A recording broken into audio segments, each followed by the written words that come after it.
Over the past few months, I've been releasing a series of shorts here on YouTube. Shorts is a format. They're just 1 minute long, vertical orientation. It's a thing. I'm sure you're aware of what shorts are if you're watching YouTube right now. And the thing that I've been into doing is making these videos about 5 records that made me.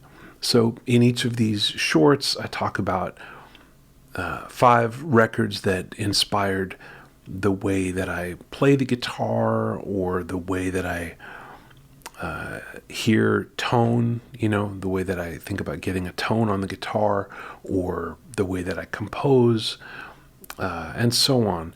When I started out, these were just free form. I would pick 5 records with maybe nothing in common, except for the fact that they're records that I dearly love, but they may have no other theme. And then I got into doing some thematic ones. Here's 5 Telecaster records that I love. Here's 5 Stratocaster records I love, and so on. I did a series on live recordings and such. So I'm having fun doing these. I have gotten some questions and even a little bit of pushback from some of these, where I'll mention 5 records about the Telecaster, and people will say, well, wait a minute, how can you list 5 Telecaster records and not mention whomever, Roy Buchanan, for example? And just to be clear, I'm not here trying to be the arbiter of anything. I'm just mentioning records that have inspired me personally, and I love it if these can start a conversation, not about who's the best, because I don't think about music that way really at all, but just all of us can share records that have moved us, or just gotten us excited about the guitar. I mean, that's the whole thing of it, isn't it? Right. So I always appreciate it when folks leave comments on those videos, or any videos. If you want to leave a comment about this video, you can do that. But yeah, I love so much music, so much guitar music.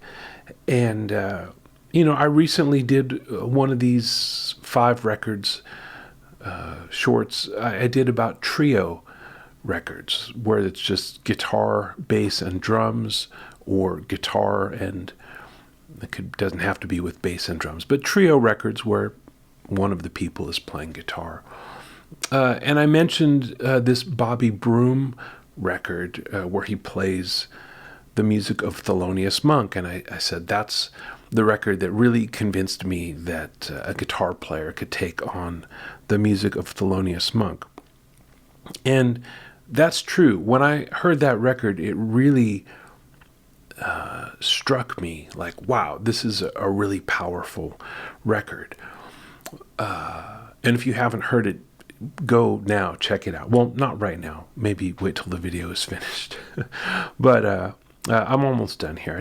I wanted to mention a few other guitar players that I love who have recorded the music of Monk. And just to say that it's hard music. It's not music that's written for the guitar. Thelonious Monk was a composer and piano player. And it's tricky because there's a lot of detail in it. The kind of detail that gets lost if you just, open up to a page in the real book and there's a song there by Thelonious Monk and it just has the melody and chord symbols. If that is all you have to go by, I mean, you can certainly make a lot of music with that. But if you're trying to get to the essence of Monk's music, I think you really should listen to it and try to absorb it, through your ears and your mind, and not so much rely, and particularly stuff like that you find in the real book. There are better transcriptions. In fact, Steve Cardenas is a guitar player who's been a friend of mine for 30 years or something like that. He's been studying and playing the music of Thelonious Monk for as long as I've known him. He had a group in the Bay Area years ago called Evidence, along with another great guitar player, Randy Vincent, and all they played was the music of Monk. And so Steve's been into that for decades, and if you come across a book called The Thelonious Monk Fake Book, the charts in there are based on Steve Cardenas's transcriptions of Monk's music. So I wanted to mention Steve as somebody who really, I think, is playing Monk's music on the guitar as masterfully as one can play it. You know, the tricky thing about the tricky thing about Monk, I was starting to say a minute ago, there's a lot of detail in it, and because it's music that's not written for the guitar, and even at the piano, Monk had a pretty unique technique on the piano. So I'm not sure that it's necessarily easy music at the piano. But what happens on the guitar is that if you try to capture all of the stuff that Monk played literally, it can sound a little fussy just because it's so difficult. And if you put the time in to get all of these details to just flow, then you can include them. But what I hear sometimes is, people try to throw in, voicings of a chord that Monk played on the guitar, and it, Monk always sounded relaxed and confident and always in the flow state. So that's hard to do. It's hard to get that feeling. And Steve Cardenas is somebody who has that. Peter Bernstein is another guitar player who has spent a lot of time with Monk's music. There's a great video on YouTube, actually, of Steve and Peter playing a whole set of Monk's music with a great rhythm section. I'm going to include a playlist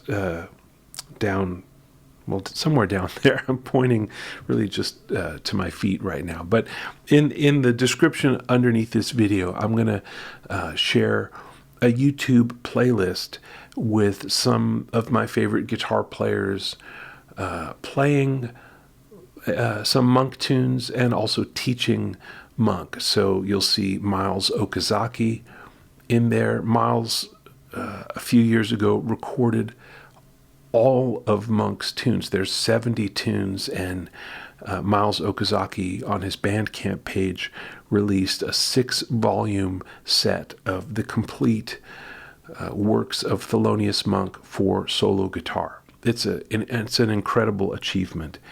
So you can check that out. Bill Frisell, of course, has been playing Monk's music for a long time. Pasquale Grasso does wonderful stuff with Monk's music. Fred Hirsch has recorded. Fred Hirsch is a pianist, but he recorded with Julian Lage together some of Monk's music. There's lots of great examples of guitar players playing Monk's music that I'd love for you to hear. Of course, all of them, I think, would say, if you're curious about Monk's music, go to the source, listen to Thelonious Monk.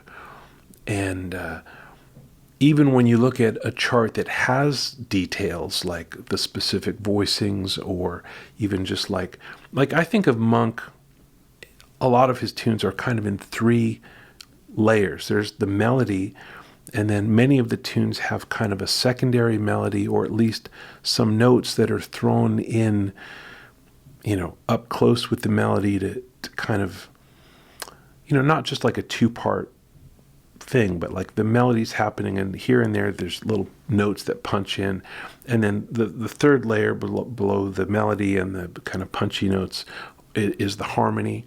And then sometimes there's a real specific bass line, so that could even be a 4th layer.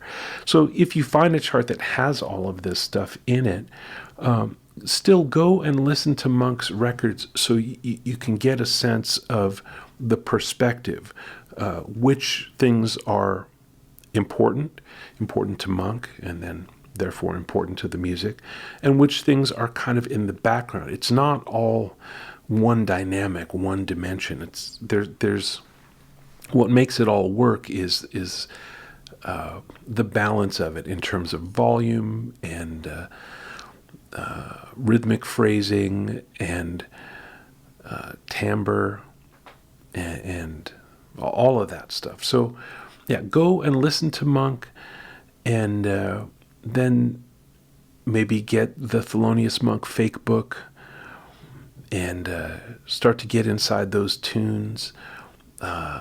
Check out any of the stuff in this playlist, or just look around on Spotify for any of the players I've mentioned.